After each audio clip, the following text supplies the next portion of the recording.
Bonjour à tous, c'est Jean-Luc Roux sur sa chaîne YouTube. Aujourd'hui, nous allons parler de l'Irlande qui sera bientôt dotée d'un véritable avion de chasse, apparemment.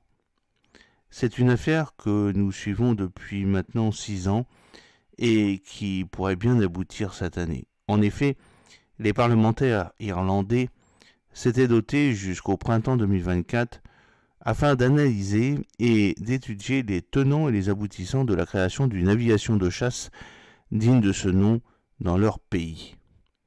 Après bien des atermoiements, il semble quasi acquis que l'Irish Air Corps possédera bien d'ici quelques années une flotte d'environ 18 avions de combat à même d'assurer la défense aérienne du pays en lieu et place de la Royal Air Force.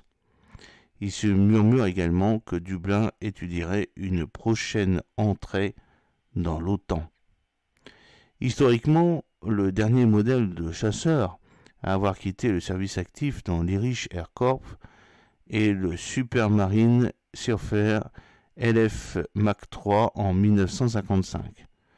Ce n'est donc pas récent. Plus près de nous, et ce jusqu'à la fin des années 90, des Fouga CM170 Magister ont su assurer, en plus de leur mission d'entraînement et de reconnaissance tactique, des vols de défense aérienne au moyen de leurs mitrailleuses de nez et de paniers à roquettes.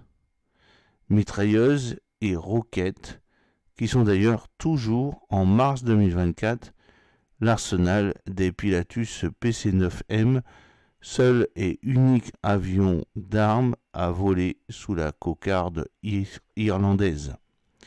Pour un pays neutre, on pourrait se dire que c'est bien suffisant, sauf qu'une menace insidieuse existe autour de l'espace aérien souverain irlandais et des eaux territoriales du pays, la Fédération de Russie.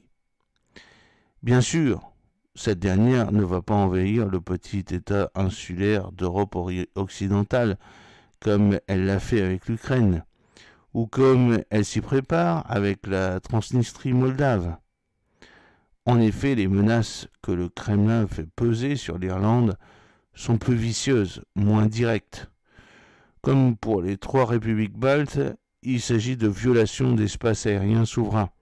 Sauf que là, Moscou ne peut pas arguer d'approche autour de l'oblast de Kaliningrad, car l'air est vraiment loin de la Russie. Pourtant, pas tant que ça, quand on songe à ces bombardiers stratégiques Tupolev Tu-95 et Tupolev 160 Blackjack.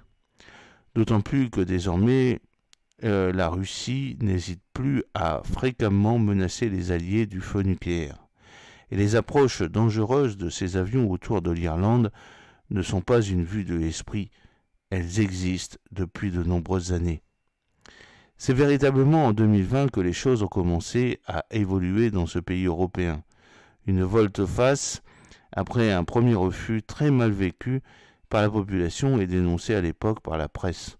Sans doute que les parlementaires irlandais n'étaient pas si bien renseignés que cela, puisqu'ils s'orientèrent officiellement vers une future dotation en avions de facture européenne.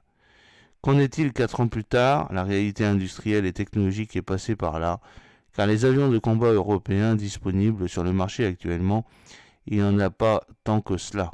Il y en a 3, le Dassault Aviation Rafale F4, l'Eurofighter EF2000 Typhoon Tranche 4 et le Saab JAS 39EF Gripen.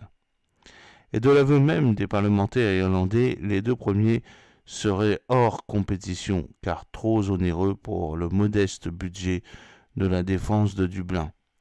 Pourtant, les députés irlandais, majoritairement travaillistes, ont expliqué que l'avion français avait réussi à percer en Croatie, alors même que ce pays est sensiblement plus petit et moins stratégique que le leur. Nation profondément européenne, l'Irlande tient donc à respecter les us et coutumes de l'Union européenne en matière de concurrence. C'est pourquoi le Saab JAS 39EF Gripen ne sera pas le seul en lice. Mais alors, comment faire si le Rafale et le Typhoon sont hors jeu? Il faut élargir, c'est-à-dire ouvrir la compétition aux Américains, et donc sans doute à Lockheed Martin F-16V Viper voire aux Sud-Coréens avec leur KAI FA-50 Fighting Eagle. Les relations diplomatiques sont d'ailleurs assez bonnes depuis quelques années entre Dublin et Séoul, comme Dublin et Paris ou encore Dublin et Stockholm. En fait, c'est vraiment la dégradation des relations anglo-irlandaises suite au Brexit qui a précipité la décision de l'Irish Air Corp d'en finir avec la dépendance vis-à-vis de la Royal Air Force en matière de défense aérienne. L'opinion publique irlandaise n'en peut plus de voir ceux qu'elle appelle des avions de la couronne survoler son pays en toute impunité. Le sentiment anti-britannique est actuellement très fort en Irlande. Oui, le Pilatus PC-9M fait un peu faiblard comme avion de combat face à la concurrence de l'aviation stratégique russe. C'est donc d'ici quelques années à quelques mois qu'on devrait connaître le résultat des travaux des députés et sénateurs irlandais. Sur le nombre d'avions de combat, celui-ci oscillerait il y a quelques années entre 12 et 18 exemplaires. Il semble bien que ce soit la tranche haute qui soit retenue.